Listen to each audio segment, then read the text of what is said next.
যেই বোনকে আমার কোনোদিনও পছন্দ ছিল না, তারই হাজবেন্ডের সাথে আমার আজ বিয়ে হয়েছে। কতটা অস্বস্তিকর পরিস্থিতি ভাবা যায়। একটা 2 মাসের বাচ্চার জন্য আমার বাবা আমার জীবনটা বরবাদ করে দিল। মাত্র পড়াশোনা শেষ করেছি, কোথায় চাকরি বাকরি করে নিজের পায়ে দাঁড়িয়ে নিজের পছন্দসই বিয়ে করব তা না, ধরে বেঁধে বিয়ে দিয়ে দিল। বাচ্চাটাকে মাও পালতে পারতেন।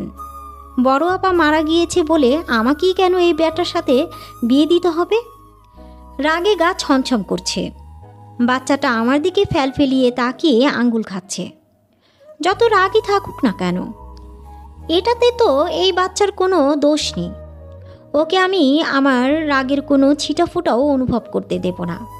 কী সব ভাবতে ভাবতে লোকটা ঘরে ঢুকলো আর বলল, তনু, তুমি কি এ ঘরেই ঘুমাবে? আমি কি পাশের রুমে ঘুমাবো? মন তো চাচ্ছিল বলতে যে, এই বেটা, তুই জাহান্নামে যা, আমাকে জিজ্ঞেস করছিস কেন? কিন্তু বলতে পারলাম না। তারপরও যেহেতু আমি ঘাড়তারা কিসিমের, তাই একটু বাঁকা করেই উত্তর দিলাম, আমি মানা করলে বুঝি রাস্তায় গিয়ে থাকবেন? বাসা আপনার, যেথায় মন চায় সেথায় গিয়ে ঘুমান। লোকটা আর এক মুহূর্তের জন্য দাঁড়ালেন না, সে দরজা টান দিয়ে চলে গেল। আমি সানাকে নিয়ে শুয়ে পড়লাম। হাতের পাশে গরম পানির ফ্ল্যাক্স ও দুধের কৌটা, বাচ্চার প্রয়োজনীয় সব কিছুই আছে। জীবনটা এক রাতেই পাল্টে গেল। আমার বড় আপার নাম অনু। ছোট থেকেই তাকে আমার ভালো লাগে না। আমাদের বয়সের ব্যবধান ছিল 7 বছরের। বাবা মা তাকেই বেশি আদর করত। যেবার সে এসএসসি দিল, তার কিছুদিন আগে আমারও বার্ষিক পরীক্ষার ফলাফল হয়েছিল। অথচ বাবা মা কেউ আমার রেজাল্টে এত খুশি হয়নি। আমি তো প্রথম হয়েছিলাম, কেন আমার রেজাল্টে খুশি হয়নি? মনে মনে ভীষণ রাগ হয়েছিল। ভেতরের রাগ ভেতরেই রেখে দিলাম। অনু কী খাবে, অনু কী পড়বে, সব ব্যাপারে সবার অতিরিক্ত যত্ন ছিল। আমার কথা তো তাদের মনেই থাকতো না। এই একটা কারণে আমার ভালো লাগতো না। অনু আমার সাথে কখনো খারাপ ব্যবহার করেনি। টিচারের বকাবাজি খাওয়া থেকে শুরু করে মায়ের হাতের মাইর খাওয়া সব কিছুতেই সে আমাকে বাঁচাতো। তবুও কেন জানি ওকে আমি দেখতে পারতাম না। হতে পারে হিংসে থেকে। বড় হলো, বিয়ে হলো, ভাবলাম এবার বুঝি সব আদরের অংশ আমার। কিন্তু আমি ভুল ছিলাম। আমার বাবা মা ওর বিয়ের পর তাকে আরও বেশি আহ্লাদ করতে থাকে। রান্না করে পাঠিয়ে দিত ড্রাইভারের হাতে, যাতে তাকে কষ্ট করে রান্না ঘরে যেতে না হয়। খোঁজ খবর তো সারাদিনই ফোনে ফোনে নেওয়াই হতো। অনু থেকে অনুর বরের বয়সের ব্যবধান ছিল 6 বছরের। তাহলে আমার সাথে এই লোকের ব্যবধান কত হলো? 6 + 7 = 13 বছরের। ভাবতেই গা কিটপিটিয়ে আসে। ধুর, কোন কপাল নিয়ে যে জন্মেছিলাম কে জানে। ভাবতে ভাবতে হঠাৎ দেখতে পেলাম সানা ঘুমিয়ে গিয়েছে। ঘুমিয়ে পড়া বাচ্চাগুলো কি সুন্দর হয়, তাই না? আহা, কি মায়া লেগে আছে এই নিষ্পাপ মুখটায়। এই মুখটার দিকে তাকাতেই মায়া লাগছে। জন্মানোর পর মায়ের আদরটাও বাচ্চাটা ঠিকমতো পেল না। তার আগে মায়ের মায়া থেকে বঞ্চিত হলো। অনুর শরীর ভালোই তো ছিল শুনেছিলাম। সিজারের সেলাই কাটার পর আমাদের বাসায় গিয়ে উঠেছিল। তখন তো সুস্থই দেখেছিলাম। হঠাৎ কি এমন হলো যে পৃথিবীর মায়া ছাড়তে হলো? আমি শুধু মাঝে মাঝে বাচ্চা দেখতে ঘরে যেতাম। ওর সাথে কথা বলতাম না। ও ডাকতো, কিন্তু আমি যেতাম না। আমার ভালোই লাগতো না, বিরক্ত লাগতো। ওর পাশে বসে দুটো কথা বলতেও ইচ্ছে করতো না। বাচ্চা হবার পর 40 দিন ছিল আমাদের বাসায়। এরপর তার বর।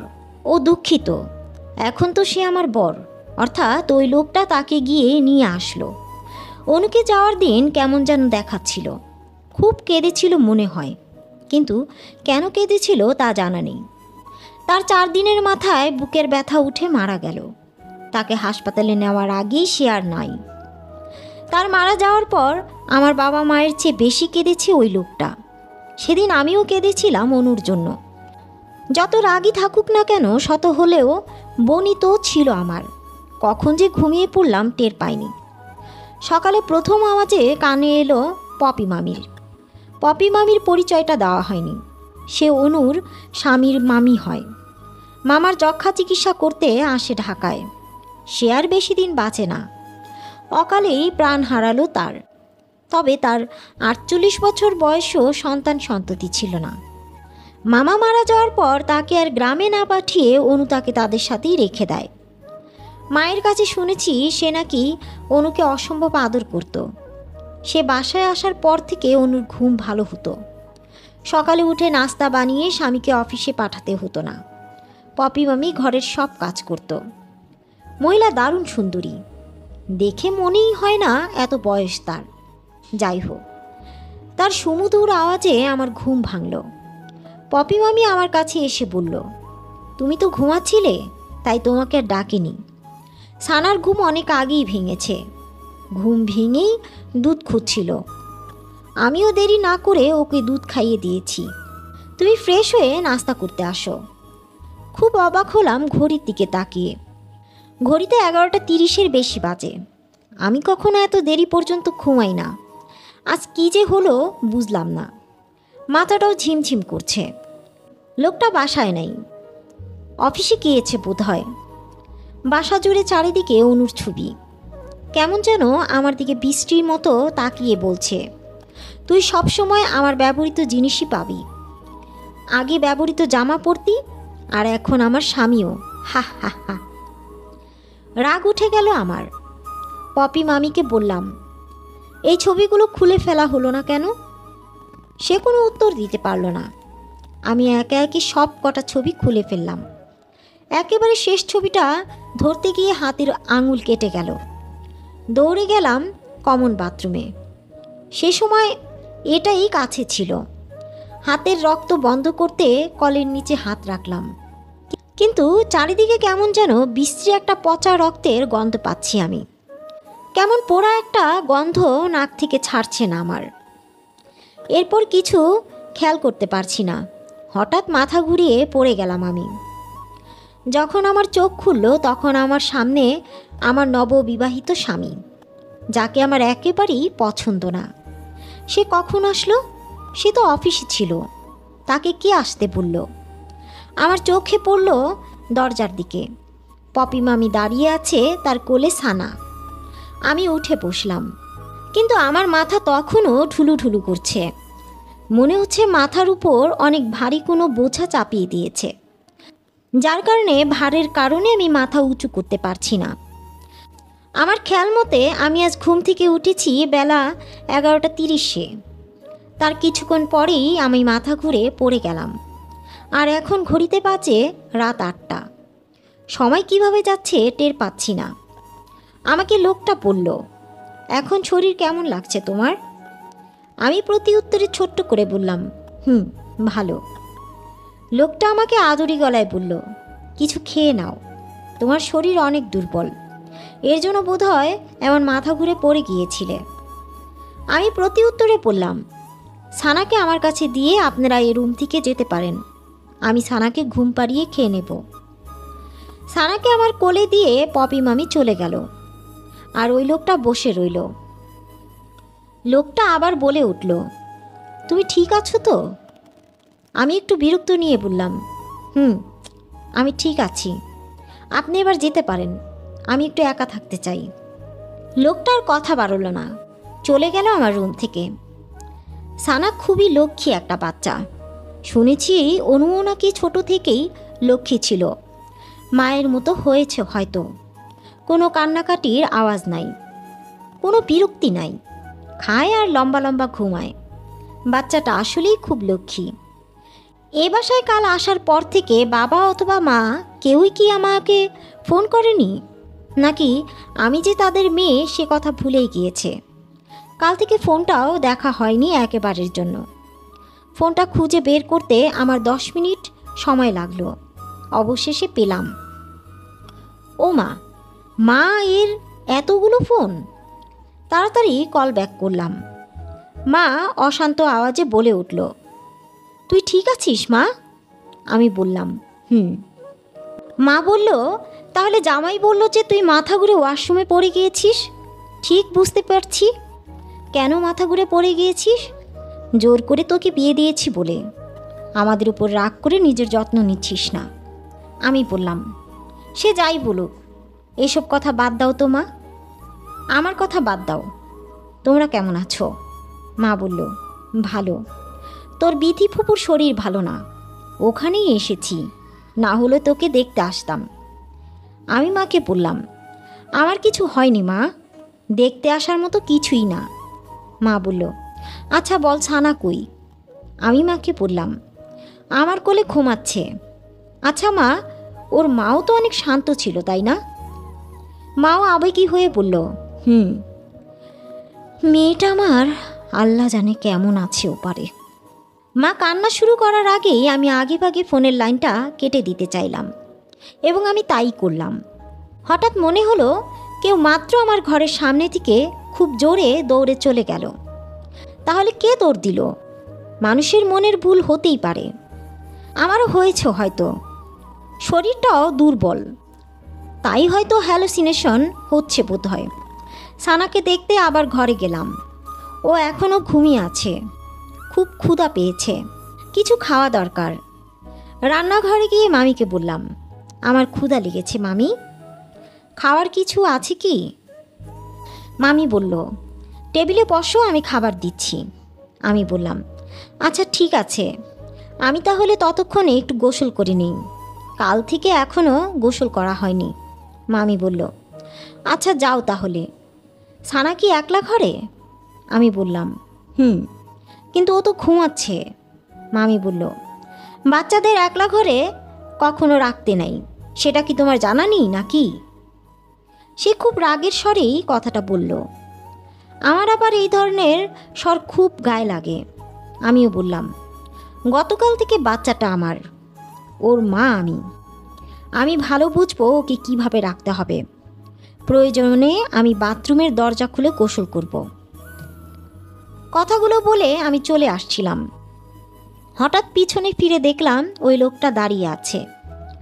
লোকটা একটা মেয়েলি লোক, মেয়ে মানুষের মতো দরজার পাশে দাঁড়িয়ে কথা শুনে। অসহ্য একটা, এমন ধরনের লোক দেখলে আমার ভীষণ রাগ লাগে। আমি গোসল করতে যাওয়ার সময় সানার চারিদিকে বালিশ দিলাম, দরজাও খোলা রাখলাম বাথরুমের। গায়ে সাবান মাখার সময় মনে হলো কে যেন ঘরের লক ঘুরাচ্ছে। আওয়াজটা কানে যেতেই আমি বাথরুম থেকে বের হলাম।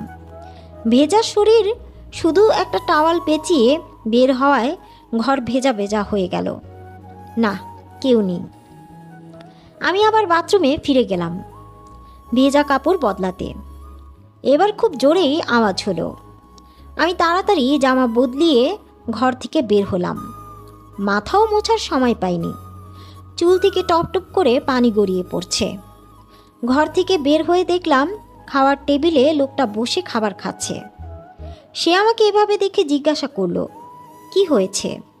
আমি বললাম, না কিছু হয়নি তো। সে আমাকে বলল, তাহলে আসো খেয়ে নাও। আমি তেমন কোনো কথা না বলে পুনরায় আবার ঘরে ফিরে গেলাম। সানাকে চোখের দেখা এক নজর দেখে আসলাম। খাবারের প্লেট, খাবার নিয়ে ঘরে চলে গেলাম। সানার সামনে বসেই খাবো। খাবার শেষে কিছুক্ষণ মোবাইলে গেমস খেলতে খেলতে ঘুমিয়ে গেলাম। গতকালের মতো আজও আমার ঘুম ভাঙল অনেক দেরিতে। সানা পপি মামির কোলে। মামি বললেন, সানাকে রাখতে সমস্যা হলে ও আজ থেকে আমার সাথেই ঘুমাবে। আমিও একটু রাগ নিয়ে বললাম, আমি কি কাউকে বলেছি যে আমার সানাকে রাখতে সমস্যা হচ্ছে? মামি বলল, তুমি অনেক গভীর ঘুমে থাকো, ও উঠে কান্না করে ক্ষুধায়, তুমি তো টেরও পাও না ও কখন ঘুম থেকে ওঠে। আমি বললাম, কাল থেকে পারবো, ওকে আমার কাছে দিন। বলেই মামির কাছ থেকে সানাকে নিয়ে ঘরের দিকে যাব, তখন মামি বলে উঠলেন, কই যাও, নাস্তা করবে না? আমি বললাম, পরে খাবো। আমি সানাকে নিয়ে ঘরে গেলাম। ওকে গোসল করানোর জন্য গরম পানি দিলাম। কিভাবে বাচ্চাদের গোসল করাতে হয় সেটাও দেখে নিলাম ইউটিউব থেকে। সানাকে আমার অনেক আদর দিতে ইচ্ছে করে, অনেক বেশি। গত 2 দিনের মতো আজও আমি খেয়ে দিয়ে শুয়ে পড়লাম, কিন্তু সকালে উঠতে পারলাম না। যখন ঘুম থেকে উঠি শরীর খুব ক্লান্ত লাগে।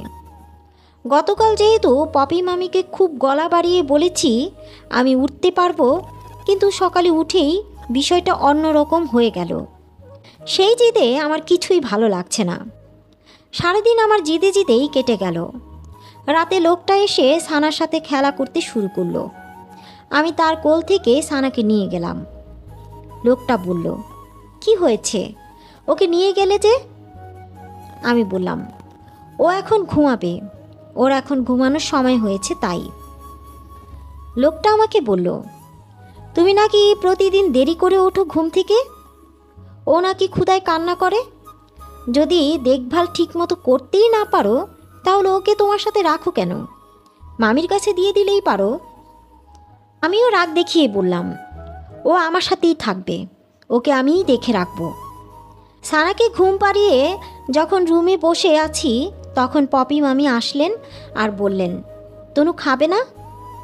আমি বললাম, আমার ক্ষুধা নেই এখন, পরে খাবো।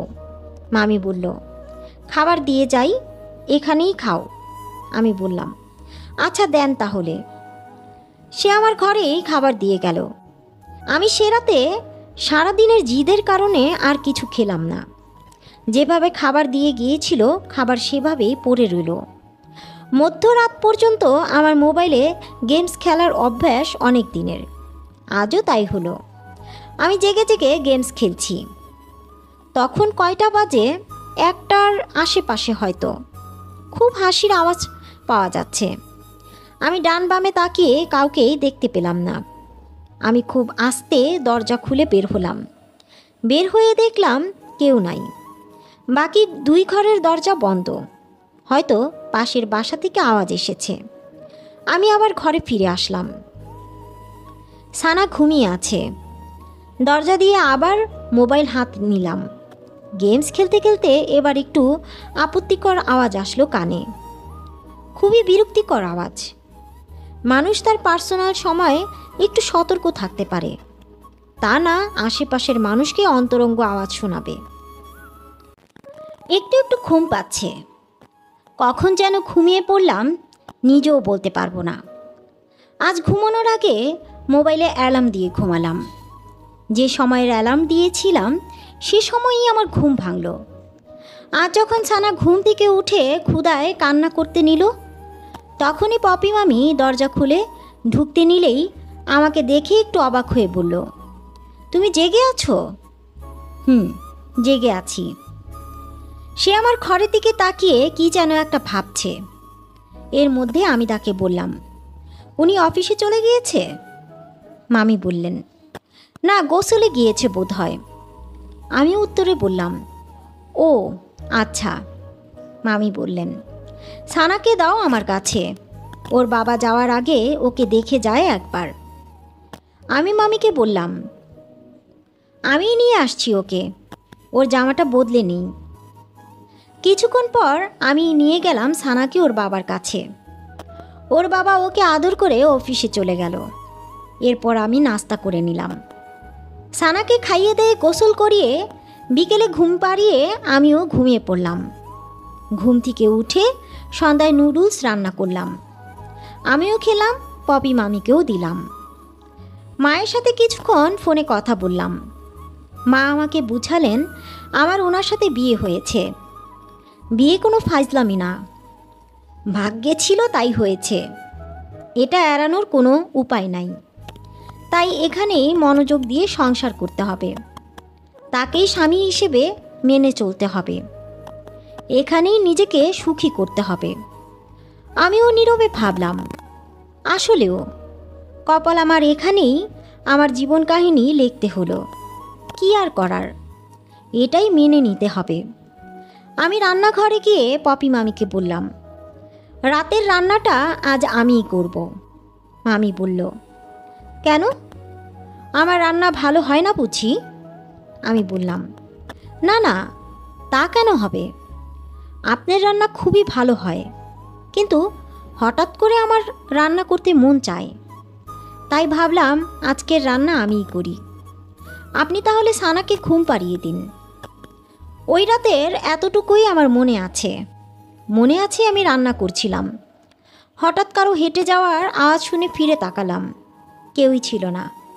কিন্তু আমি তার কয়েক সেকেন্ডের মধ্যে আবারও মাথা ঘুরিয়ে পড়ে গেলাম, প্রথম দিনের মতো।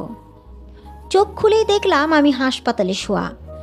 আমার আশেপাশে আমার বাড়ির মানুষ। মা বসে আছেন ঠিক ডান দিকে। আমাকে চোখ মেলতে দেখেই বলে উঠলেন, চল আমাদের সাথে, আমরা তো তোর খারাপ চাই, তাই না? তাই না খেয়ে দিয়ে শরীরের এই হাল করেছিস। আমি কিছু বলার শক্তি পাচ্ছি না, তবুও আদো আদো করে বললাম, সানা কই? মা বলল, ও ভালো আছে, ওকে নিয়ে তোর চিন্তা করতে হবে না, ও পপির কাছে আছে। আমি বললাম, আমি বাসায় যাব। মা বলল, তোকে বাসাতেই নিব, চল আমাদের সাথে। আমি বললাম, আমি তোমাদের সাথে তোমাদের বাসায় যাব না, আমি ওই বাসাতে যাব। মা বলল, এখন আমাদের সাথে চল, কিছুদিন পর শরীরটা একটু ভালো হলে চলে আসিস। এরই মধ্যে লোকটা আসলো। সে বলল, তোমার শরীর অনেক খারাপ, আমাদের বাসায় ঠিকমতো খাওয়া দাওয়া করো না, তুমি বরং মায়ের সাথে যাও, আগে সুস্থ হও, তারপর এসো। আমি বললাম, না, আমি এখনই বাবার বাড়ি যাব না, আমি সুস্থ আছি, আমি ওই বাড়িতে যাব সানার কাছে, আমার কিছু হয় নাই। কেউ হিসাব মেলাতে পারল না তনু কেন এমন করছে। শারীরিক দুর্বলতার কারণে সে মাথা ঘুরিয়ে পড়েছে বলে ডাক্তার জানায়। তাহলে ও এমন করছে কেন? আমি আমার হাত দিয়ে নিয়েই খাবার খাচ্ছি, তখনই পপি মামি বলে উঠল, তোমার খাবার গরম করে দিই, ঠান্ডা হয়ে গিয়েছে। আমার কথাটা তেমন ভালো লাগলো না। আমি উত্তরে বললাম, আমার ঠান্ডা খাবারে কোনো সমস্যা হচ্ছে না। সে আর কিছু বলল না। আমি খাওয়া দাওয়া করে রুমে চলে গেলাম।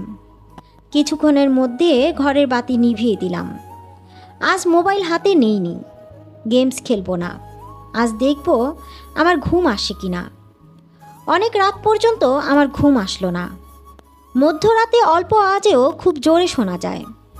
আমার কাছে মনে হলো কেউ আমার ঘরের দরজা খুলছে। আমি অন্ধকারে ঘুমের ভান করে শুয়ে রইলাম। কে দরজা খুলছে বোঝা যাচ্ছিল না, বেশ অন্ধকার ছিল চারদিক। একটু পরে দরজাটা আবার আস্তে করে লাগিয়ে দেওয়ার আওয়াজ পেলাম। সে রাতে অনেকক্ষণ জেগেছি, কোনো আওয়াজ আর পেলাম না। সকালে উঠে সানাকে কোলে নিয়ে ঘর থেকে বের হয়ে দেখলাম সানার বাবা চলে গিয়েছে অফিসে। পপি মামি টেলিভিশন দেখছে। আমি তার সাথে খুব একটা কথা বলিনি এই কদিন। আজ নিজে থেকেই বললাম, আপনার কাছে রান্না শিখতে হবে, খুব ভালো রান্না করেন। মামি হাসি খুশি মুখে বললেন, তাই নাকি? ঠিক আছে, তোমাকে শিখিয়ে দেবনি। আমি মামিকে বললাম, মামা নিশ্চয়ই আপনার রান্না খুব পছন্দ করতেন। সে একটু মন খারাপ করে বলল, করতেন। আমাকে সবসময় বলতেন আমাকে নাকি রান্নার প্রতিযোগিতায় পাঠাবেন। আমি বললাম, ও, মামার যেন কি হয়েছিল মামি? মামি বলল, যক্ষা। আমি আবার প্রশ্ন করলাম, কতদিন আগে যেন ধরা পড়েছিল? মামি বলল, ডাক্তার দেখানোর পরই তো ধরা পড়ল। আমি বললাম, ও, আমি যতটুকু জানি যক্ষায় বর্তমানে কেউ সহজে মরে না, ডাক্তার দেখাতে না দেখাতেই মামা মরে গেল। মামি বলল, আমার এই ব্যাপারে কোনো কথা বলতে ভালো লাগে না। এই বলে তিনি উঠে চলে গেল। আমি আবার তার পিছনে উঠে গেলাম আর বললাম, আচ্ছা মামি, রাতে আমার ঘরের দরজা কে খুলেছিল জানেন কিছু? সে হেসে বলল, তোমাদের দুই বোনেরই কি এই একই ধরনের অসুখ আছে নাকি? সেও এমন ভাবত। আমার কাছে কেন যেন সব কিছু ঘোলাটে মনে হচ্ছিল। আমি আর কথা বাড়ালাম না। রাত হলে আমি খাবার নিয়ে আমার ঘরে গেলাম। তাদের বুঝালাম আমি খাবার খেয়েছি। আমি গত রাতের মতো আজও ঘুমের ভান ধরে শুয়ে রইলাম। অনেক রাতে কারো ঘরের দরজা লাগানোর আওয়াজ শুনলাম।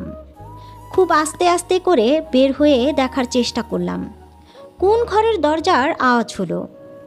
কিছুই দেখতে পেলাম না। দুই রুমের দরজাই বন্ধ, কেউ বের হয়নি। আমি আমার রুমে চলে আসলাম। সকাল হতে মামিকে বললাম, কিছু বাজার করা দরকার, আপনি সানার বাবার কাছ থেকে টাকা রেখে দিন, একটু পর বাজার থেকে কিছু নিয়ে আসবেন। সানার বাবা ওইখানেই ছিল। সে উত্তর দিয়ে বলল, আমি ফেরার সময় বাজার করে আনব, কি কি লাগবে আমাকে লিখে দাও। আমি বললাম, না, আমার এখনই লাগবে, সানার দুধ শেষ। লোকটা বলল, ঠিক আছে, আমি এখন কিনে দিয়ে যাচ্ছি। আমি বললাম, না, আপনার অফিসে দেরি হবে, আপনি যান, টাকা দিয়ে যান। একরকম বাধ্য হয়ে সে টাকাটা দিয়ে গেল। সে যাওয়ার পর আমি মামির হাতে বাজারের লিস্ট ও টাকা দিয়ে বললাম সেগুলো নিয়ে আসতে। সে তেমন একটা খুশি না এই ব্যাপারে। সে যাওয়ার পর আমি সানাকে শুইয়ে দিয়ে ঘর খোঁজ করতে নেমে পড়লাম। কেন যেন মনে হয় এই ঘরে 101টা রহস্য লুকিয়ে রয়েছে। আমি প্রথমেই সানার বাবার ঘর খুঁজতে গেলাম। তার আলমারি থেকে পেলাম কিছু অ্যাডাল্ট ভিডিওর ক্যাসেট, কিছু বাজে বই। একেবারে নিচে আমি খুঁজে পেলাম একটা সিন্দুকের মতো বাক্স। সেটা খুলতেই পেয়ে গেলাম আমার অপ্রিয় বোনের ডায়েরি। কলিং বেলের আওয়াজ পেতেই আমি খুব দ্রুত সব গুছিয়ে দরজা খুললাম, ডায়েরিটা সরিয়ে ফেললাম। সে বাজার নিয়ে আসার পর বললাম, আমার খুব মাথা ব্যথা করছে, আপনি রান্না করেন, আমি কাল থেকে করব। ঘরের দরজা দিয়ে ডায়েরি পড়া শুরু করলাম। ডায়েরিটা পরিচিত, অনেক পুরনো ডায়েরি। একেবারে তার জীবনের বিশেষ দিনগুলো সম্পর্কে এখানে দেখা। অনু ডায়েরির লেখার অভ্যাস অনেক আগে থেকেই, কিন্তু কখনো পড়িনি, আজ পড়ছি। সেখানে শুরু থেকে জানতে পারলাম সে বাবা মা আর আমাকে কতটা ভালোবাসে। লেখাগুলো এত গুছিয়ে লেখা, ভালো লাগছিল পড়তে, বিরক্ত লাগছিল না একেবারে। এরপর তার কৈশোর ও যৌবনের অনেক অজানা কথা পড়লাম। জানতে পারলাম বিয়ের পর সুখী, সানার বাবা তাকে অনেক ভালোবাসে। এরপর জানতে পারলাম পপি মামি কতটা ভালো। জানতে পারলাম মামা একদিন হঠাৎ ঘুমের মধ্যে মারা গেলেন। তখন অনু গর্ভবতী। প্রায় রাতে সে আজব আওয়াজ শুনত। ঘুমের ঘরে পা সাতিয়ে সানার বাবাকে পেত না। সে উদ্ঘাটন করলো সানার বাবা রাতে অনু ঘুমানোর পর উঠে যায় মামির ঘরে। একদিন অন্তরঙ্গ অবস্থায় তার স্বামীকে হাতে নাতে ধরে ফেলল। এতে সানার বাবা মাপ চায় তনুর কাছে। সেই ঘটনার পর মামিকে পাঠিয়ে দেয় তাদের গ্রামে। তনু মাপ করে দেয় তার নিজের স্বামীকে। কাউকেই কিছুই জানায়নি সে এই বিষয়ে, মা বাবা কাউকেই না। বাচ্চা হওয়ার সময় সে যখন এ বাসায় ছিল, সে আজ করতে পারে মামিকে আবার আনা হয়েছে। সে ফিরে গিয়ে এর প্রতিবাদ জানাবে বলে শেষ পাতায় আর কিছু লেখা নাই, সাদা পাতা। তার মানে কিছু একটা তো হয়েছিল যা কিনা রহস্য হয়ে রয়েছে। এর পরেরটুকু আমার জানা দরকার ছিল। আমাকে যেভাবেই হোক জানতে হবে। আমি ডায়েরিটা লুকিয়ে ফেললাম। রাতে সানার বাবা বাসায় ফিরলেন। আমি বললাম, আমি ঘরেই খাওয়া দাওয়া করব। খাবার দেওয়ার পর আমি না খেয়েই খাবার ভান করে শুয়ে রইলাম। সে রাতে আমি এক মুহূর্তের জন্য ঘুমাইনি, অপেক্ষায় ছিলাম দরজা খোলার আওয়াজের। কিন্তু কি আশ্চর্য, কোনো আওয়াজ হলো না সে রাতে, এমনকি তার পরের 2 রাতও না। তৃতীয় রাতে প্রায় 2টার দিকে আওয়াজ হলো। আমি উঠে গেলাম। প্রথমে মামির ঘরের দরজা বন্ধ দেখে সেখানে কান পাতলাম, কিন্তু কোনো আওয়াজ নেই। এরপর গেলাম সানার বাবার ঘরের সামনে। সেখানে আওয়াজ হচ্ছিল কথার। দুজন কথা বলছিল, তবে তাই স্পষ্ট না। আমি দরজার লক ঘোরাতেই সব থেমে গেল। মুহূর্তে সব নিশ্চুপ। আমি দরজার বাইরে বসে রইলাম। ভোর হয়ে গেল, কেউ বের হয় নাই ঘর থেকে। সকালে দরজা খুলে বের হলো পপি মামি। তাকে দেখেই আমি হেসে দিলাম। সারা রাত অপেক্ষা করেছি, এতক্ষণে আমার উপর মায়া হলো। সানার বাবা দৌড়ে আসলেন। সানার বাবা ভূত দেখার মতো আতঙ্কিত হয়ে তুতলিয়ে বলল, আরে তনু, তুমি এখানে? আমি হাসতে হাসতে বললাম, আপনাদের রংলীলা দেখতে বসেছিলাম। সানার বাবা বলল, তুমি ভুল বুঝছ, এমন কিছু না। আমি বললাম, তো কেমন কিছু? তনুও জানতো এসব, তাই না? মামি রুম থেকে বের হয়ে গেল। সানার বাবা আমাকে বোঝানোর চেষ্টা করেই যাচ্ছে, আর আমি তর্ক করেই যাচ্ছি। হঠাৎ কেউ আমার মাথায় কিছু দিয়ে আঘাত করলো। আমি নিস্তেজ হয়ে শুয়ে পড়লাম। কিছু বলার শক্তি পাচ্ছি না আমি। জ্ঞান আসার পর হাত পা নাড়তে পারছিলাম না। আমার হাত পা ততক্ষণে বাঁধা হয়ে গিয়েছে। আমার মাথায় কে যেন সুন্দর করে ব্যান্ডেজ করেছে। আমি খাটেই শোয়া। আমার পাশে বসা আমার মা। সে আমার দিকে তাকিয়ে বলছে, ওদের মধ্যে সম্পর্ক, তাতে তোর কি? তুই কেন রাত জেগে ওদের ঘরের পাশে বসেছিলি? তুই একটু বেশি বেশি করছিস। মায়ের কথা শুনে আমি অবাক হয়ে যাই। আমি আরও অবাক হই যখন মা পপি মামিকে বলল, একটা বালিশ দাও তো পপি। ওর নাকে মুখে চেপে ধরে আজ ওকে মেরেই ফেলি। প্রতিদিনের জ্বালা ভালো লাগে না। মাকে আমি কিছু বলার আগেই মা আমাকে মুখে বালিশ চেপে ধরল। আমি নিঃশ্বাস ছাড়তে পারছি না। সানা কাঁদছে। হাউমাউ করে লাফিয়ে উঠলাম। আমি এতক্ষণে তাহলে স্বপ্নে ছিলাম। সারা রাত আমি যেখানে বসেছিলাম সেখানেই বসে আছি আমি। বাইরে এখনও অন্ধকার। কখন যেন ঘুমিয়ে পড়েছিলাম এখানে, বলতে পারবো না। সানার আওয়াজ শুনে চোখ খুলেছে। আমার সারা শরীর ঘামে ভিজে গিয়েছে। আমি এতক্ষণ স্বপ্ন দেখছিলাম। তবে তাদের পরকীয়া মিথ্যা না। আমি যে জায়গায় রাতে বসেছিলাম আমি সেখানেই ঘুমিয়ে পড়েছিলাম। ভোর হবে প্রায়। আমি দৌড়ে সানার কাছে গেলাম। ওর কাছে যেতেই ও কান্না থামিয়ে দিল। আমি তাড়াতাড়ি ঘরের দরজা বন্ধ করে ঘরে বসে রইলাম। মাথা গরম করে কিছু করা যাবে না। আমাকে ঠান্ডা মাথায় সব করতে হবে, ভাবতে হবে। তাছাড়া অনুর মৃত্যুর রহস্য আমার এখনও জানা বাকি আছে। আজ অনুর জন্য খুব মায়া লাগছে, আর সানার জন্য খুব মায়া লাগছে। এত অল্প বয়সে সে মা হারা হয়েছে, দুটো জঘন্য মানুষের জন্য। অনু থাকতে কখনো অনুর প্রয়োজন বোধ হয়নি। আজ মনে হচ্ছে আমার সাথে ওর সম্পর্ক ভালো থাকলে হয়তো আমাকে কিছু শেয়ার করত। আফসোস লাগছে আজ, খুব আফসোস। সকাল হলো। আমি ইচ্ছে করে ঘুম থেকে দেরি করে উঠলাম, যাতে তাদের সন্দেহ না হয়। কারণ এতদিনে আমি বুঝে গিয়েছিলাম আমার রাতের খাবারের সাথে ঘুমের ওষুধ জাতীয় কিছু মেশানো হতো। সারাদিন খুব স্বাভাবিক ব্যবহার করলাম পপি মামির সাথে। রাতে সানার বাবা বাসায় আসলো। আমি তাকে আজ নিজে উঠে গিয়ে খাবার দিলাম। আমার তার সাথে ভাব করতে হবে, এটাই প্রথম কাজ এখন। আমি তার সাথে সারাদিন কি করলো কি না করলো সব জিজ্ঞাসা করলাম। রাতে সে ঘুমাতে যাওয়ার আগে বললাম, আপনি এখন থেকে আমার ঘরে ঘুমোতে পারেন। সে কিছুটা বেকায়দায় পড়ে গেল। মনে হচ্ছিল না পেরেই সে আমার ঘরে ঘুমোতে আসলো। আমিও পপি মামির হাতের রান্নাই খেয়েছি, এই ভান করে শুয়ে পড়লাম। সানা ঘুমিয়ে গেল। আমি ঘুমের ভান করে শুয়ে রইলাম। অর্ধেক রাতে সানার বাবা দরজা খুলে বের হয়ে গেল। আমি টের পেলাম, কিন্তু উঠলাম না। সকালের দিকে সে আবার এই ঘরে এসে ঘুমানোর ভান করলো।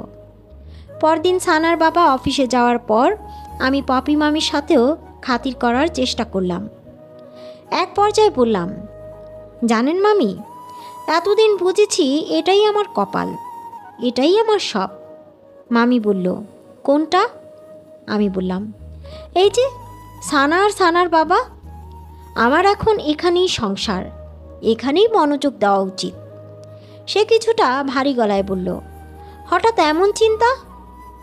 আমি বললাম, কি করব বলেন? শত হলেও আমার স্বামী সে। আমার তো তাকে আপন করে নেওয়াটাই সার্থকতা, কি বলেন? সে আর কিছু জিজ্ঞাসা করল না। আমি অনুর একটা শাড়ি বের করে আজ পরলাম। রাতে সানার বাবা বাসায় আসার পর বললাম, আমাকে কেমন দেখাচ্ছে? সে একবার চোখ উঠিয়ে আবার নামিয়ে ফেলল, বলল, সুন্দর। রাতে অন্য দিনের মতো সবাই ঘুমিয়ে গেল। আসলে ঘুমের ভান ধরল। আমি সকালে উঠে পপি মামিকে বললাম, আচ্ছা মামি, কিভাবে সানার বাবাকে আকর্ষণ করব বলেন তো? সে আবার একটু খ্যাপা গলায় বলল, আমি কেমন করে বলবো, জানি না। আমি মামিকে বললাম, আসলে উনি অনুকে এখনও ভুলতে পারেনি, তাই আমার সাথে স্বাভাবিক হতে পারছে না। আপনি তো ওনার মায়ের মতো, একটু বোঝান না ওনাকে। সে এরপর একেবারে তার ঘরে চলে গেল, দরজা বন্ধ করে শুয়ে পড়ল। এই ফাঁকে আমি আলাদা করে তরকারি রান্না করলাম। সানার বাবার ঘর থেকে ঘুমের ওষুধ পেয়ে গেলাম। একটা খাবার আলাদা করে উঠিয়ে রাখলাম, আরেকটায় মেশালাম ঘুমের ওষুধ। রাতে খেতে বসে সানার বাবা বললেন, খাবারে কেমন একটা গন্ধ। কিছুটা ধরে খেয়ে যাওয়ার মতোই অবস্থা হলো, কিন্তু আমি ইনিয়ে বিনিয়ে বললাম, আমি রান্না করেছি, আজকের মতো খান, কাল থেকে মামি আবার রান্না করবে। সে খেয়ে নিল। মামিকেও একই তরকারি খাওয়ালাম। আমি আস্তে করে প্লেট নিয়ে রান্নাঘরে গিয়ে আমার প্লেটের তরকারি ফেলে দিয়ে উঠোন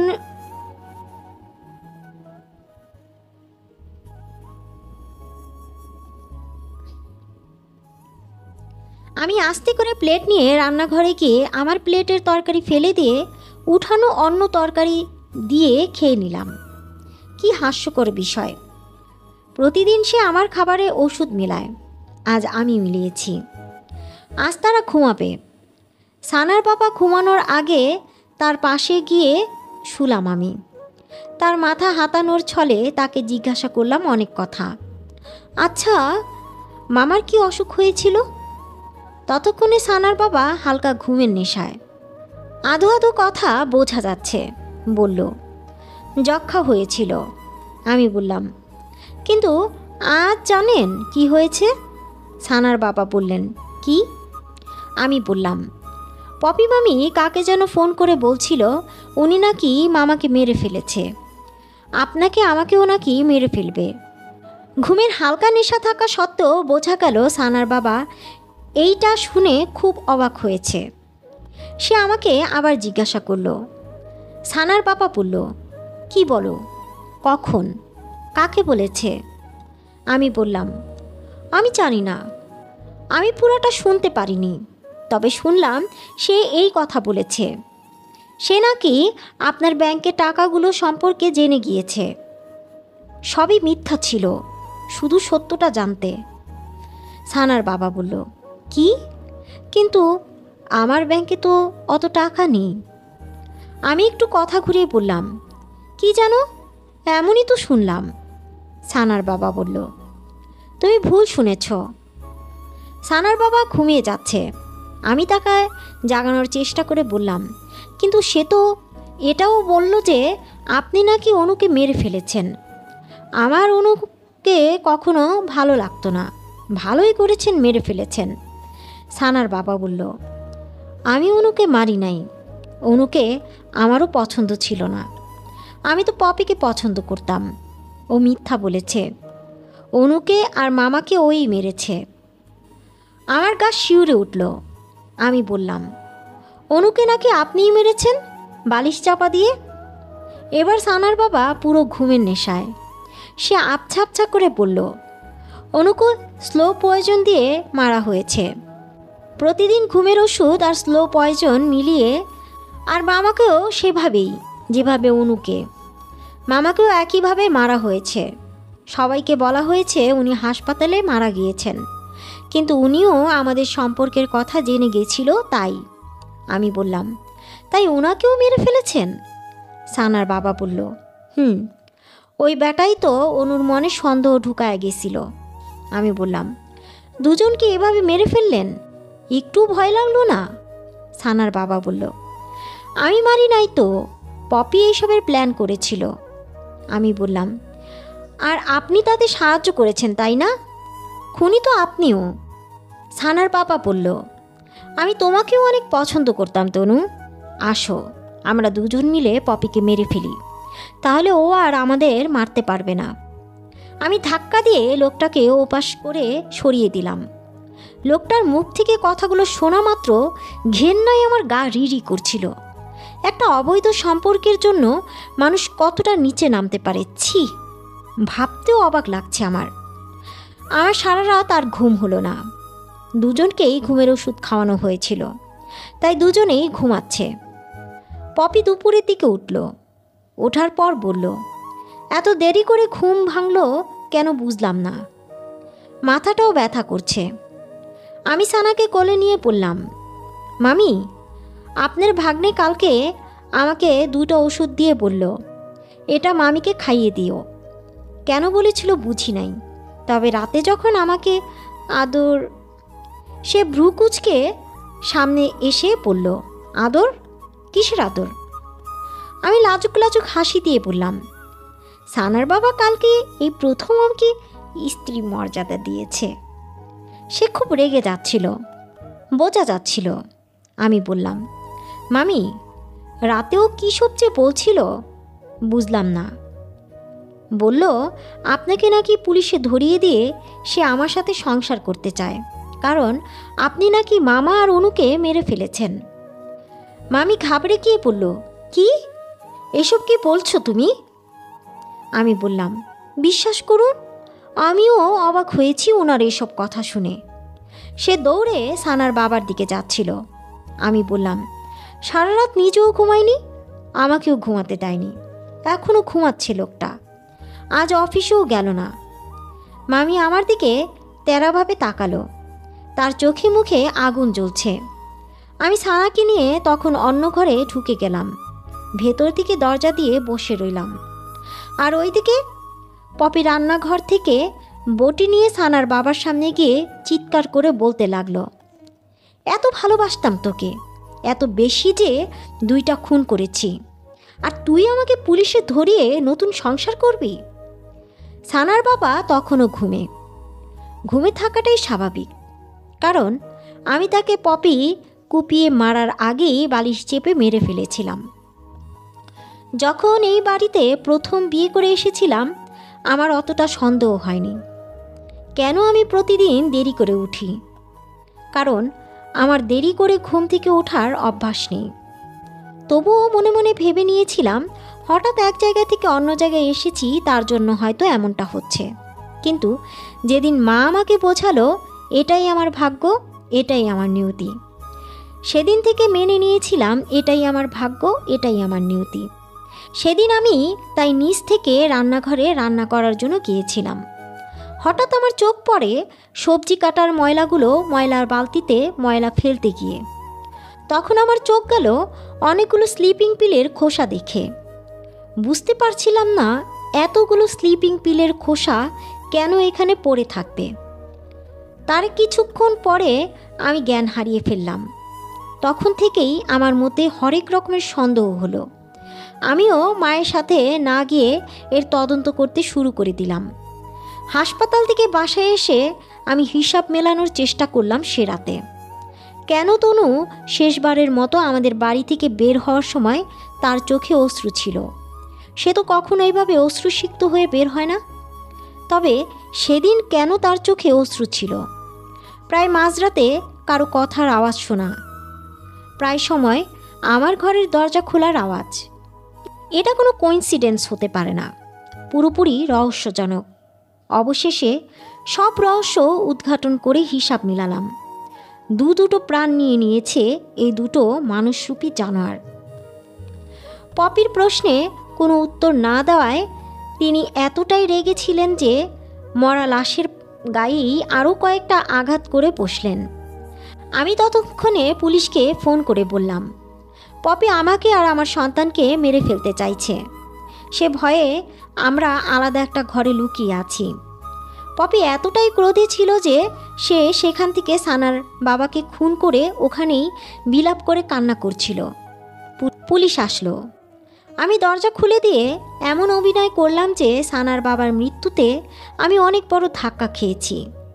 বারবার মূর্ছে যাওয়ার ভান করছিলাম।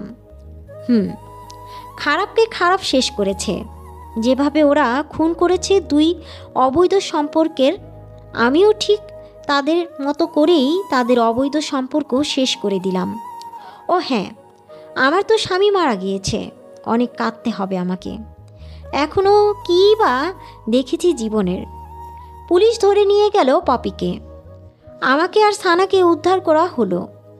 কেউ কখনো জানবে না এই সত্য। যেভাবে আমি কখনো জানিই নাই অনু আমাকে কতটা ভালোবাসত, যে সে সানার নাম তনুই রাখতে চেয়েছিল, কিন্তু সে নাম রাখতে দেয়নি তার স্বামী। আজ খুব আফসোস হচ্ছে একটা বার তাকে জড়িয়ে না ধরতে পারার। মা বাবা এসেছেন সানাকে আর আমাকে নিয়ে যেতে। সবাই আমাকে সান্ত্বনা দিচ্ছে। পপির জবানবন্দিতে সব সত্য প্রকাশ হলো। আমি তাকে উস্কিয়েছি বলার পর আমি বারবার অস্বীকার করি। তবে পপি বারবার বলার পরও আদালত বিশ্বাস করল না যে সে সানার বাবাকে বালিশ চেপে আগে শ্বাসরুদ্ধ করে মারেনি, কারণ ফরেনসিক রিপোর্টে এটাই প্রমাণ হয়। সাথে পুলিশ জব্দ করে অনুর ডায়েরি। সবার মধ্যে জানাজানি হয় এই অবৈধ সম্পর্কের কথা। সবাই জানুক, অবৈধ সম্পর্ক শুধু বন্ধু বান্ধবীর মধ্যে হয় না, দূর সম্পর্কের মামি, খালা, ফুপু, ভাবি, বোনের সাথেও হয়, যাদের নিয়ে কেউ কখনো সন্দেহ করবে না। ভাববে ওরা মা ছেলের মতো, অথবা ওকে তো ও বোনের চোখে দেখে। যেসব সম্পর্কের কারণে বৈধ সম্পর্কগুলো মরে যায় সব কিছু।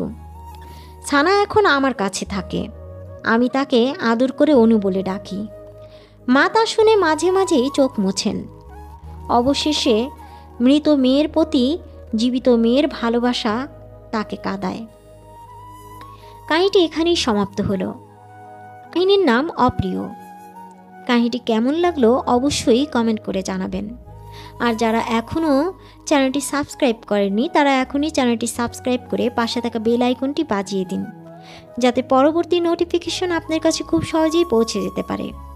ফিরব নতুন কোনো কাহিনী নিয়ে। আমি এই প্রত্যাশা আজকের মতো এখানেই বিদায় নিচ্ছি।